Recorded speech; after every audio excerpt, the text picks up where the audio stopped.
Today, I want to do a number of things in this lecture. First, I want to talk about one more element of fascism, reactionary ideas, and define what that is. Second, I want to talk about the entanglement of reaction, which is a form of anti-modernism, and the way in which modernization actually takes place. And I want to talk about the social groups that are the main practitioners of modernization and of the means by which power is exercised in a modern fashion. Fascism, as it turns out, is both a critic and a practitioner of these modern ways of domination, of exercising power. And although technically liberalism, the classical concept of self-government, individual rights, and so forth, is modern, inherently that is the modern project, in the way that capitalism plays out, it ends up also, at least the social group that tends to be the main carriers of liberalism, as it were, tends to be avid practitioners of techniques of domination that can be characterized as anti-democratic, authoritarian, whatever, in the name, of course, of modernization. So, like I said, this is probably too much to try and do in one lecture, but at least I want to get it out there. And then if I need to explain anything or elaborate anything, rather, we can do that at a later date. I don't want to walk you through this entire laundry list of dichotomies that define what we might understand as modernity, a post-Enlightenment, post-Age of Revolution order, as opposed to what reactionaries wish to bring back, or in the name of which they criticize this modern order.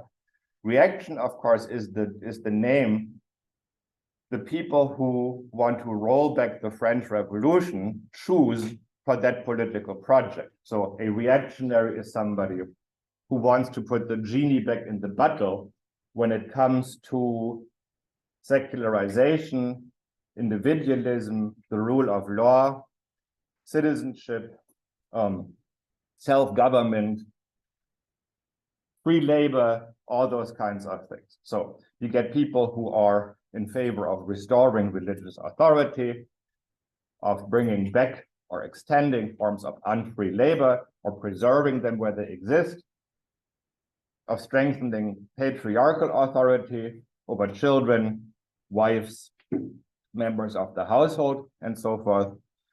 And all of this, of course, is not just a knee-jerk reaction to the project of liberalism. It comes with its own theory. And these theories are distinct from conservative political thought that you had in the old regime before the Age of Revolution, because now you also have the actual, as it were, horrors of democracy and liberalism to point to. 1794 in France, for some, the Haitian Revolution, all kinds of examples of disobedience and the collapse of civilization that follows from that. If you give the common people a sense of power, they will come for blood and money, your money and your blood. And if it hadn't been for the pretty much triumph of liberalism and constitutionalism, we would be looking at monuments to the dead, to the horrors, to the millions killed by liberalism and its experiments. We might yet see that. So in making up a coherent framework for what the world was that we lost and that reactionaries wanted to regain.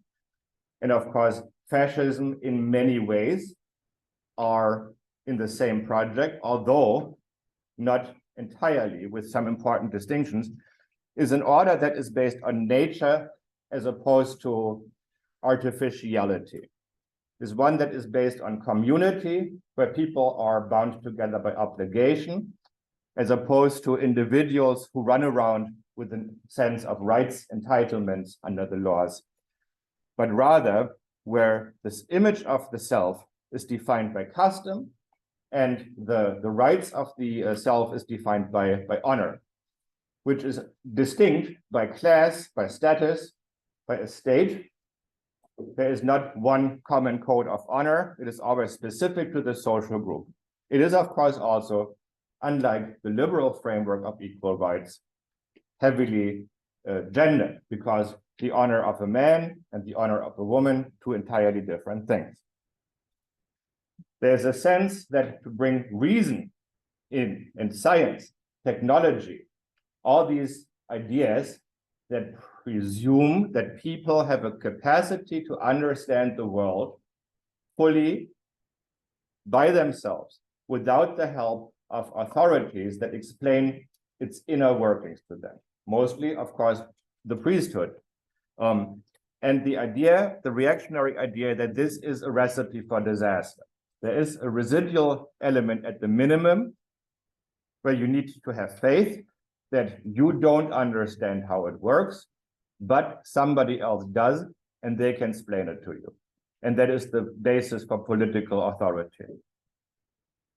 There is also what we discussed when we talked about Johann Gottlieb Fichte, the dichotomy of German culture versus French civilization.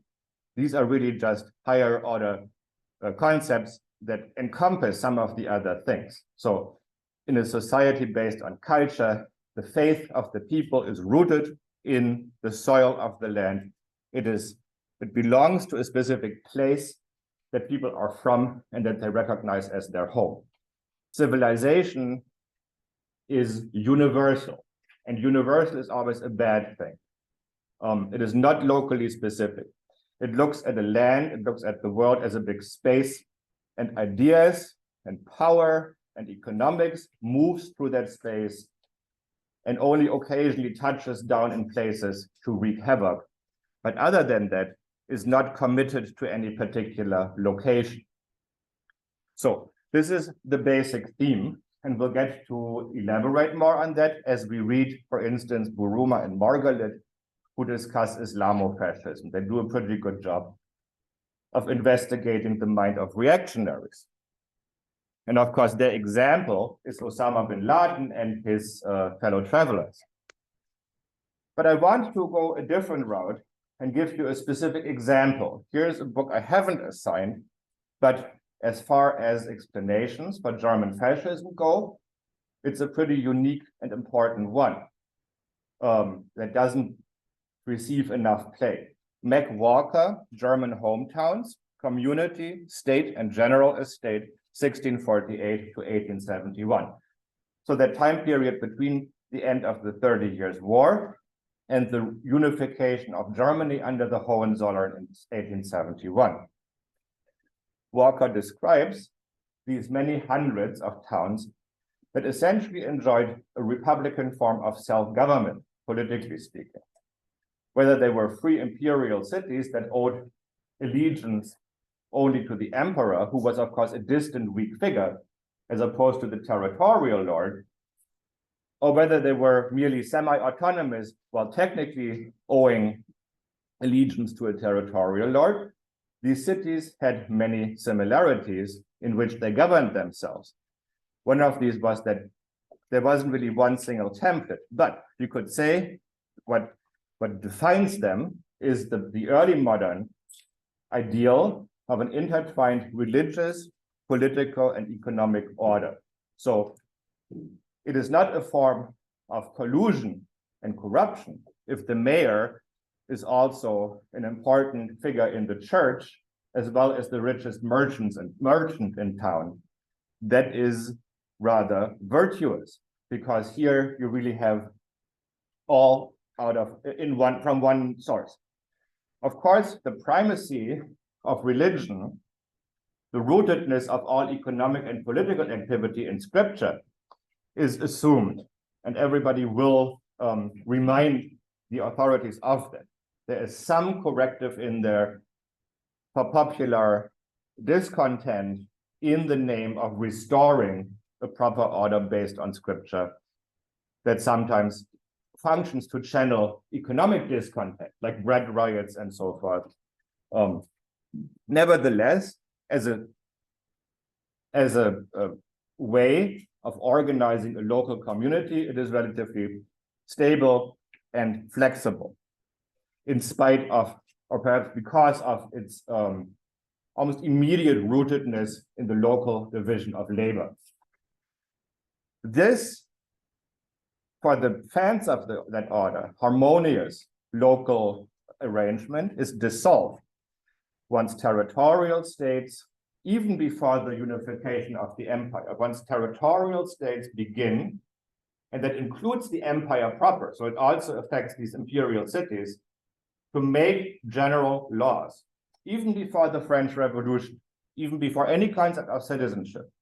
There's a legal administrative revolution in the name of the Enlightenment, the kind of enlightened absolutism that tries to make societies more efficient and more rational by subjecting them to universal laws that do not recognize distinctions of estate, or perhaps, and more sneakily, that do recognize these distinctions, but codify them at a territorial level, as opposed to having them left to local customary mechanisms. And of course, if you codify something, you gain power over that rule. You make it your own. It is no longer an inherent right that the guild has to choose who is going to become a master.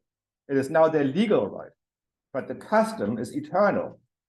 The law, however, can be changed. So you haven't actually gained that much from making it a codified legal right. In fact, you've lost essential autonomy.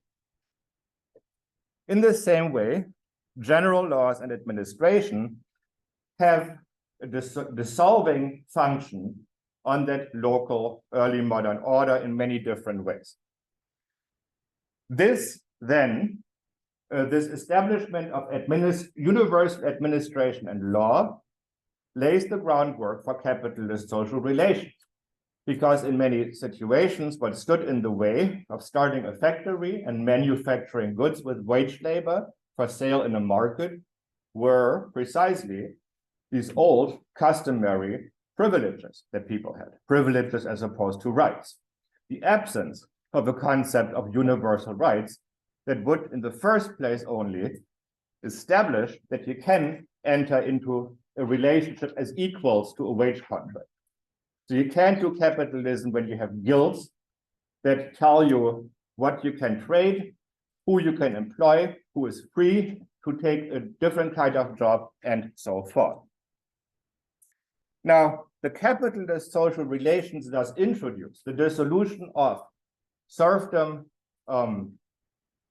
trades, religious estates that served an economic function like monasteries with lands, vineyards, breweries, and whatnot.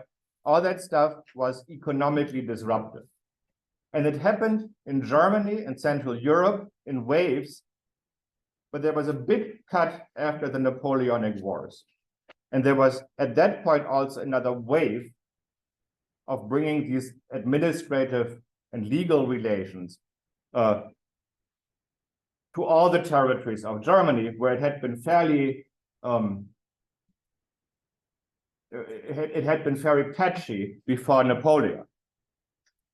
At the same time, after 1815, you also get the first real instances of industrialization in Central Europe, and of course, after the continental blockade once more, the introduction of British industrial goods to the continent, both of which caused further economic disruption. This is the deed of capitalism. And capitalism here comes as the main beneficiary and as the main agent of introducing into social relations a rationality that prides itself in implementing the Enlightenment, equal rights, ending unfree relations in society, economic and otherwise, secularization. But of course, that also serve a purpose of capital valorization. But because this introduction of capitalist social relations happens at the same time as government introduces this kind of administrative state, and in many cases also allows groups to settle in towns that had been customarily excluded, notably Jews, there is a tendency to blame government and the Jews for what properly should be considered the consequences of the introduction of capitalism. And this is true for the 1817 anti-Semitic pogroms that happened in Germany that are widespread and a perfect example for this. So before we go all out in defending modernity and saying these are backward-looking rearguard actions by an elite that has been dethroned by the introduction of equality, equal rights, and whatever, let's take a look at what the application of rules, of a rational system of regulations, etc., in many cases actually looks like once you introduce a modern capitalist social system. It is, for most people, characterized by rather unfriendly institutions, disciplinary institutions, such as factories, schools, prisons, armies, hospitals, poorhouses, almshouses, you know. In other words, for the most part, these are institutions that institutionalize, that put together under supervision and under specific rules that aren't of their own making, large parts of the working population. The principles, if you look at the set of rules that these institutions give to the inmates, the principles are all about what one social theorist, and I unfortunately couldn't remember who it was that said it, I have to look it up, the secondary virtues that are also needed to run a concentration camp: order, cleanliness, punctuality, discipline, frugality, modesty, the whole 9 yards. So it's a very Victorian thing. And the rules, for instance, if you're going to stay in an almshouse, if you're going to work at a factory, are dense and all-encompassing. There is not a whole lot of wiggle room, certainly no room for individuality, and no sense that what you're doing there is somehow the actions of an individual looking for fulfillment or self-realization or anything of that sort. And this, for the majority of people, of course, defines modernity. So Enlightenment ideas of reason, good order, efficiency, equality are often implemented in this way that can only be considered, well, not only, that I and others would consider a perversion of the ideas of the Enlightenment. The problem, however, is, of course, that those who were against that whole project of enlightenment to begin with will point to this and say, see, this is what happens if you dissolve the traditional order. It is as if everybody is sitting in a big labor camp. And by the way, if this reminds you of anti-communist depictions of Eastern Europe under communism, then you may be onto something. So what's the point of all this? What's the point of putting everybody under these kinds of disciplinary regimes? Like I said, for people who weren't on board with the idea of reason, equality, and the rule of law to begin with, this might just be the logical consequence. As much as I love Terry Gilliam, he is one of those people, you might have seen his movie about the Brothers Grimm, where the thesis basically is the rational French administrator, what does he want?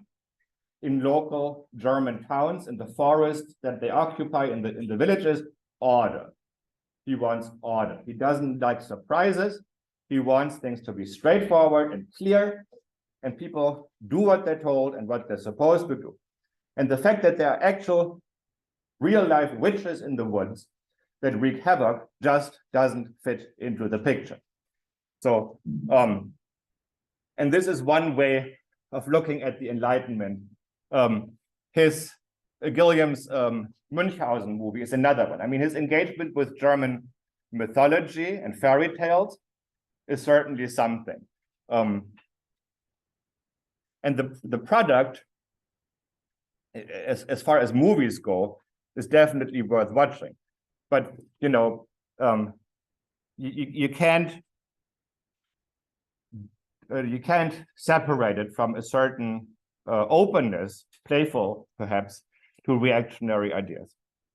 No, what is the point of these costly, extensive disciplinary institutions? It is, of course, to beat people into shape as wage workers, as members of a nation who see their role primarily as, you know, serving the purpose of profit maximization for one's own national bourgeoisie on a global market that is organized in a competitive fashion. So you join the army, you go to work in the factory, you sweep every morning between 6 and 6:15 in the poorhouse, wherever your situation may have placed you, you know your station and you know your duties.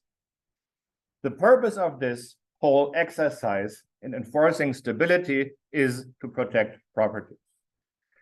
And hence, all the social engineering in the name of rationalizing the world, making it more rules-based and so forth, has that immediate purpose, or in some cases not immediate, but at least mediate. One example from the 19th century, if you study industrial history, is that the windows in factories were covered so that people couldn't look out, because the peasants who made up the first generation of factory workers were used to a flow of time and work that would involve just gazing out the window on occasion, watching a bird do its thing, watch a leaf as it floats by. That is not how the machine works. That is not how the factory works. So the windows were covered. Another, yeah. The last slide, when you say what purpose for security and stability, is that security and stability for the powers that be or for the workers? Yeah, of course. I mean, it will always be argued by people who institute these things that it's also in your own favor. But ultimately, if you look, why would anybody go to those lengths of organizational and financial exertion? You know, somebody needs to pay for that. Someone needs to find it worthwhile. So yes, it does serve not just in the as the system keeps going, the valorization of capital, but it also really serves to get that first generation of people who live and work under the conditions of a commodity-producing society to adjust their mental apparatus, their rhythms, their way of thinking in terms of legality as opposed to customary entitlements. You know, in customary society, you might have an expectation of a moral economy, meaning that the purpose of making, distributing, and consuming things is to meet people's needs. That doesn't fit in a capitalist order. The purpose of anything is to make money. And whether or not you eat, whether or not your needs are met, is a completely distinct question. So if that disconnect, if you don't get with the program and starve quietly because you realize it is the right thing to do and the legal thing to do, if for some reason you insist on these customary notions of charity, you're in the way. So somebody needs to tell you this, and if you still don't get it, you need to have some kind of disciplinary apparatus. So it is absolutely functional for them. But not everybody agrees with it. Like I said, there is a way of thinking that says this disciplinary apparatus is just what you get when you have reason in power as opposed to faith. It is what you get if you have this modern bourgeois middle class, these secularist liberals in charge. They want to put you into a labor camp and shape you after their own image. And it is this reactionary approach to say it is the problem with modernity itself. It is the problem that lies with the Enlightenment itself, with the very idea of equality that leads you down the road to the disciplinary institution. And you will once more probably recognize the anti-communist notions that are in the same vein. What do you get when you get communism? Basically one big labor camp. What do you get when you have a liberal democracy? Same difference. One of the more influential theorists of this critique of the disciplinary institutions and the individuality destroying regimens is Michel Foucault. For him, as for the reactionaries, who's to blame for these disciplinary regimes is government, institutions, and ideas. Ideas shaped by government, by the need to govern, by governmental practice, governmentality. Institutions that have that purpose inscribed to them, and ideas that are shaped by the wish, that are based on the wish to dominate people, to equalize them in this repressive way that that cuts off the parts of the personality that do not fit into the equal mold that you have ready for everybody. So of course, in the 1970s, or out of the 1960s, when a kind of liberal progressive movement embraced individual self-expression, this was enormously attractive.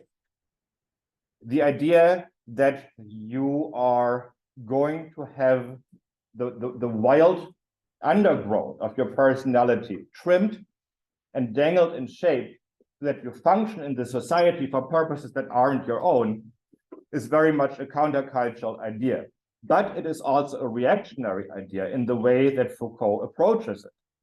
He, in his critique, in his absolute critique of enlightenment as a repressive project, perfectly mirrors fascist ideologues who, reactionaries of the first hour, approached it the same way.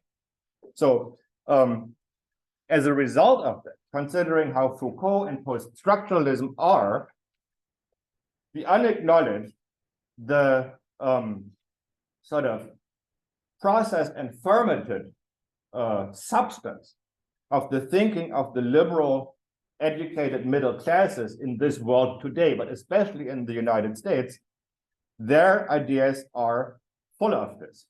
There is Foucault at every turn in the foundations. I mean, without any of the sophistication, without any of the qualifications, in a dumbed down kind of way, as it were, but it's there. And so the blind spot that you might find among an educated middle class for socioeconomic power, for a class dimension to social phenomena, is implied, is part of Foucault. So one of the ways in which this post-structural moment really is most clearly present in the thinking of your liberal ideologues today is in the form of identitarianism and standpoint theory. These are ideas that are popularized by Foucault and other post-structuralists, this notion that you can't know things universally. There is no common knowledge. There's not even a common world or a common existence. There's local knowledge, there is lived experience, there are the specific knowledges of groups. The more valuable, the more oppressed, and the more subjected to this disciplinary regime of race, gender, colonialism, etc., that deprive people of that individual. So the critique of colonialism, the critique of patriarchy, the critique of race relations that you get out of Foucault and other post-structuralists is identical to the critique of 18th and 19th century reactionaries, whose main problem with the arrival of a liberal lawyer in town is that he messes with local customs. It comes with a different, what shall I call it, polarity. It comes with the notion that you want to defend the local, and particular in the name of liberation, in the name of more individuality. You get to be your own self, whatever the expression of your gender and race may be. You don't get to be put in a box defined to you by somebody else. But the logic of the argument is the same. And you pay a price for that by throwing out the Enlightenment, by throwing out the Age of Revolution, and with it, any ground you may have had to stand on when it comes to combating fascism. You're already buying into one of the main arguments that make up fascism when you're buying into the wholesale dismissal of equality, universalism, and so forth. Now, let's take another step back and look at how the people who end up being in charge of these disciplinary institutions, who run them on a day-to-day basis, learn what to do and discuss amongst themselves what they want to accomplish. Because to say this stuff is functional for capital accumulation is fine and well, but nothing follows from that in and of itself. You still have to have somebody who makes it their project to do this and considers this worthwhile and good. So concern with social coherence, with the loss of that kind of communal harmony that you presumably had in the old city, or even on the manor of the Lord in the early modern era, is the initial spark of bourgeois sociology, of bourgeois social science.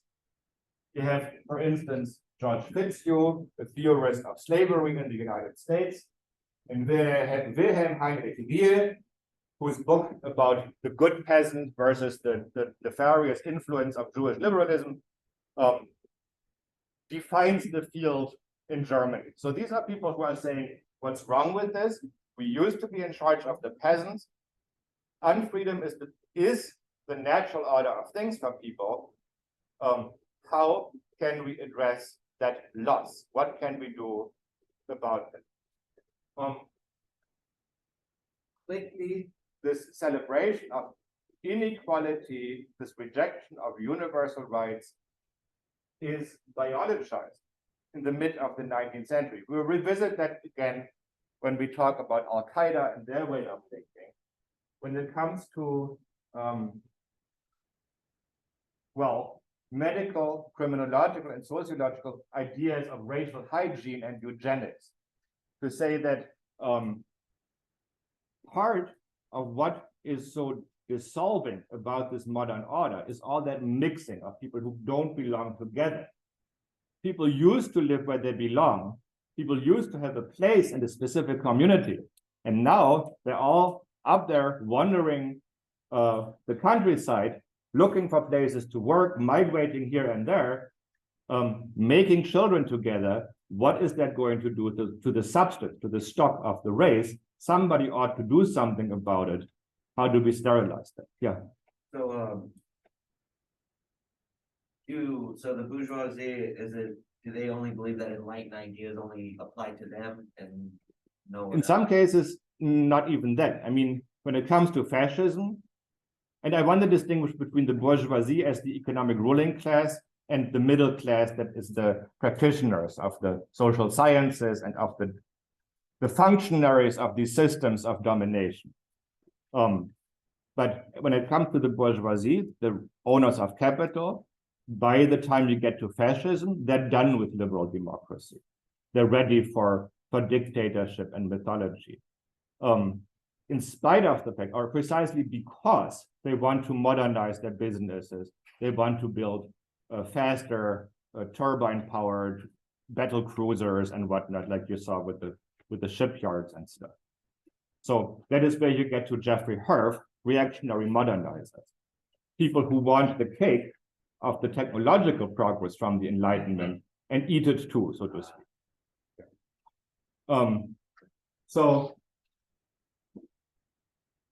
And of course, these notions of biology as something that government, administration, law, and social workers should make their business rests on a number of things that too are related to the progress of capitalist civilization. One, biological sciences, with more and more sophisticated instruments for looking into the microbial structure of life or the microstructure of life, and colonialism that gives European colonial administrators direct reach, no longer just into the peasant communities of their own country, as in 1800, but now into those of other countries where they encounter Black people, and a social structure that has not yet been changed to make it suitable for commodity production, capitalist markets, and so forth. I'm going to skip Lombroso.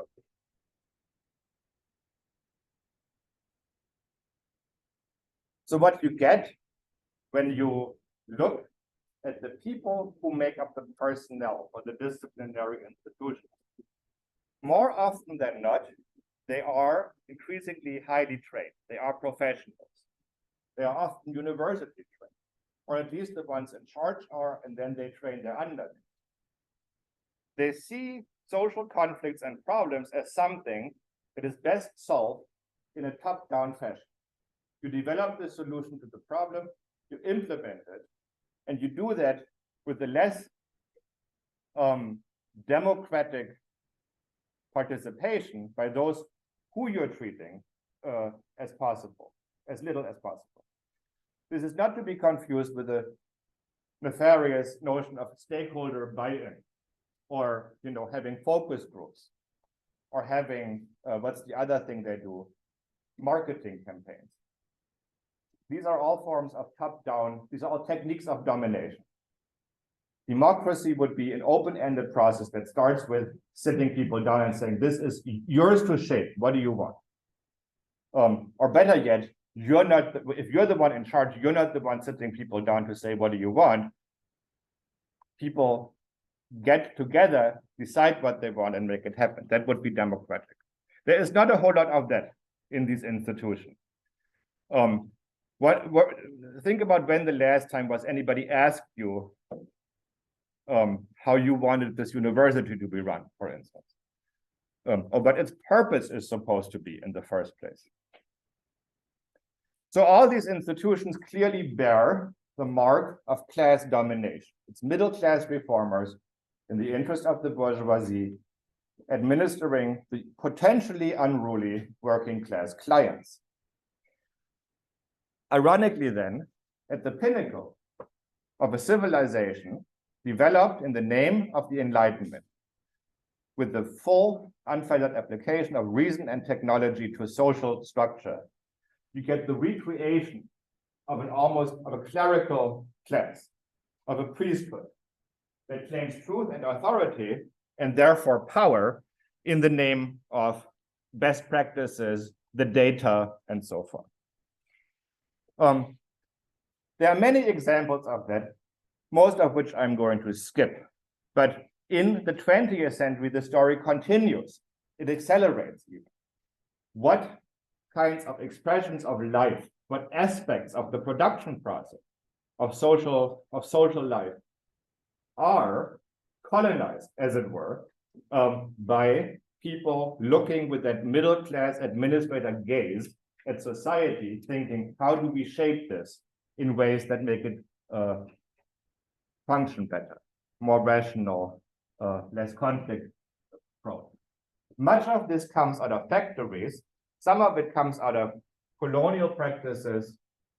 Some comes out of, the sphere of circulation, as it were, when it comes to advertising and propaganda. And finally, once again, and always, medical and biological practices, like counseling and wellness. Scripted conversations, I'm thinking about if you call somebody in a call center with a problem, whether or not you have a but on the other end. Doesn't make that much difference for what you're going to hear the voice on the other end say. It is scripted with an idea of optimizing an interaction between people, to take the human element out of it as much as possible. But I wanted to especially emphasize the first two because they're related examples to industrial production and colonialism. First, scientific management. You might have heard about Henry Ford. We'll read him in his role as an anti-Semite. In his role as an engineer, where he works with Mr. Taylor to make his factories as efficient as possible. You have the fullest developed example to date of management going to the micro level of how a worker moves their hand with a tool working on a specific piece of work, photographing, cataloging, taking time, and then coming up with one best practice that is mandatory. So if you don't do it exactly that way, you're out. This rests in ways on observation that does to time what biological science before that did with the microscope. The photography, Edward Muybridge's famous galloping horse photographs that demonstrate that yes, there is a moment where none of the hoofs touch the ground, something that couldn't be answered without photography. That is then applied to organizing factory work, literally, time motion studies using photography. Another example, and here too, and perhaps unlikely group of professional managerial functionaries of imperialism, graduates of the Tuskegee Institute, Booker T. Washington's institution in the Jim Crow South that wants to build a cadre of educated Black people who can fill professional functions in society and achieve material progress for the Black population of the South that has lost its political rights, but at least this is a potential strategy for Booker T. Washington to gain some ground. But who is going to employ, for instance, his agronomists and sociologists? Well, it turns out the German colonial authorities in Togo, in West Africa, need people to run their cotton plantation, to build a cotton plantation economy on the basis of formerly a tribal customs-based economy. To destroy that, to turn it on its head, where it used to be matrilineal societies, to make it patriarchal, and to make the whole thing geared towards the exportation of cotton to the German market. So here are two examples of how work and production come under the gaze, the critical and efficiency-oriented gaze of professionals. I haven't assigned this book, but if you haven't read it, you should buy it. It is short. I've been trying to get the History Graduate Student Association to invite this author. I don't know whatever came of that. I hope that's still going to happen. She's a brilliant and sharp critic of the professional managerial class, most of which is more or less congruent with the phenomenon of liberalism politically in this country. People who feel morally superior in an unshaken sense of certainty about their expert knowledge, while also being insufferable and wrong almost all of the time. So I've thought a lot, based on my own lived experience, why it is that liberalism has been so pathetically incapable of recognizing the danger of fascism in this country. That has led me to spend more time than I'm comfortable with thinking about the way these people think, see their role in the world, and what they actually achieved in it. So part of this is reflected in this lecture. Since we're running out of time, I'm going to perhaps put the lecture slides themselves on Canvas and maybe continue this at another point. But let's just say that in my assessment the people who consider themselves to be the cutting edge of progressive, egalitarian, and whatever politics in this country today owe a whole lot more to Victorian middle-class reformers than they do to, say, unionists, revolutionaries, whatever, freedom fighters.